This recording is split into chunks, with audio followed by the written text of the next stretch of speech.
इकबाल साहब, बहुत शुक्रिया। आपके लाहौर जलसे के बाद, लॉन्ग मार्च की अनाउंसमेंट के बाद वजीर आजम का एतमाद और बढ़ गया है। वो कह रहे हैं आप 7 दिन नहीं गुजार सकते, मैंने तो 126 दिन गुजारे थे, अगर गुजार लेंगे तो फिर इस्तीफों का सोचूंगा, और आप लोगों ने इस्तीफा दिया तो मुल्क का भला ही होगा, दे दे। शाहजेब साहब, ये वही वजीर आजम है जो फरमाते थे कि ऑपोजिशन अगर जलसा करना चाहेगी मैं कंटेनर भी दूंगा और खाना भी दूंगा, लेकिन आपने देखा कि इनको तो इजाजत देने की भी तौफीक नहीं। ये वही वजीर आजम है जो फरमाते थे कि अगर 4 बंदों ने गो इमरान गो का नारा लगा दिया तो मैं घर चला जाऊंगा। आज कराची से पेशावर पूरा मुल्क गो इमरान गो के नारे लगा रहा है, महंगाई के खिलाफ, बेरोजगारी के खिलाफ, इनकी हुकूमत की नाकामी के खिलाफ। इनकी हुकूमत बोल्ड भी हो चुकी है, स्टंप आउट भी हो चुकी है, LBW भी हो चुकी है, कैच आउट भी हो चुकी है। जो भी नाकामी के मयार है सब पे नाकाम हो चुकी है, लेकिन ये पिच छोड़ने के लिए तैयार नहीं है। और अब जो ये कहते हैं कि 7 दिन अगर ये ठहर जाए तो मैं इस्तीफा दे दूंगा, तो फिर बात खत्म हो गई है।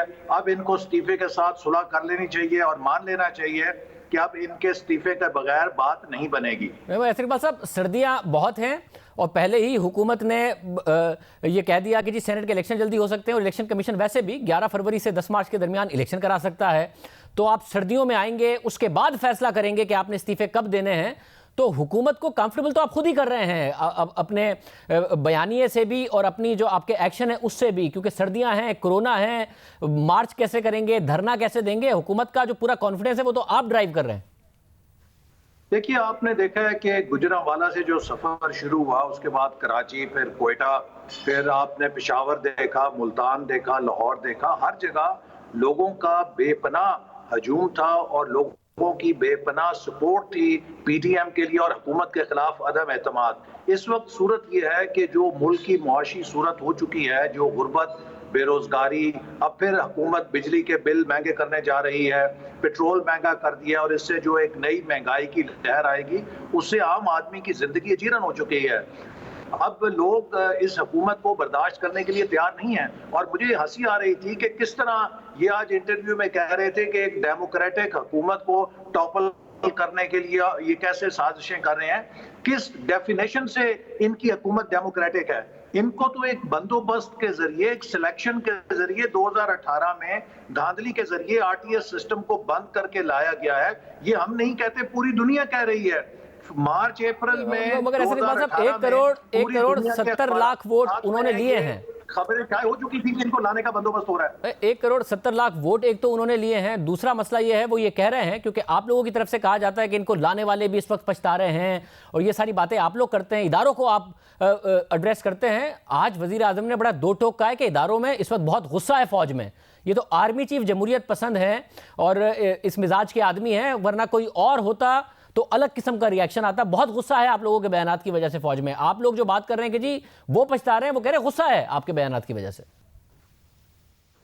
जी, इदारों में जो गुस्सा है वो हमारे लिए नहीं है, वो इनकी कारकर्दगी के लिए है, क्योंकि इनकी कारकर्दगी की वजह से तमाम मलबा कौमी इदारों पर पड़ रहा है।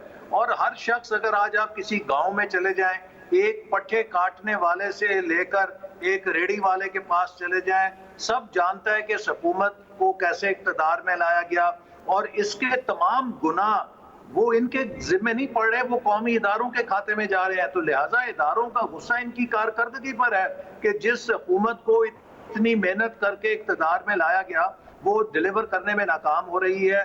और जैसे आपको मालूम है, एक मिसाल मैं देता हूँ कि एक बाग में से सारे पौधे निकाल कर एक पौधा ला के लगाया जाए और कहा जाए कि ये ड्रीम पौधा है, लेकिन एक एक करके उसकी सारी शाखें सूख जाएं और अब आखिरी शाख के ऊपर 2 पत्ते हरे रह गए हैं, तो लाने वालों को उम्मीद है कि शायद ये पता चल जाए, लेकिन चमन वालों को पता है कि ये पौधा चलने वाला नहीं है, और जितनी जल्दी इस हकीकत से समझौता कर लिया जाए उतना बेहतर है। मतलब मगर इस कार्ड्स आपके हक में कैसे हैं?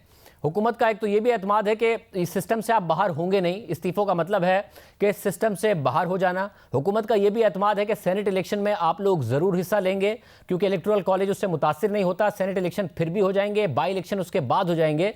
तो आप लोग इस वक्त लूज सिचुएशन में नहीं है, ना मौसम आपके हक में है, ना हालात आपके हक में है, ना इदारे आपके हक में है।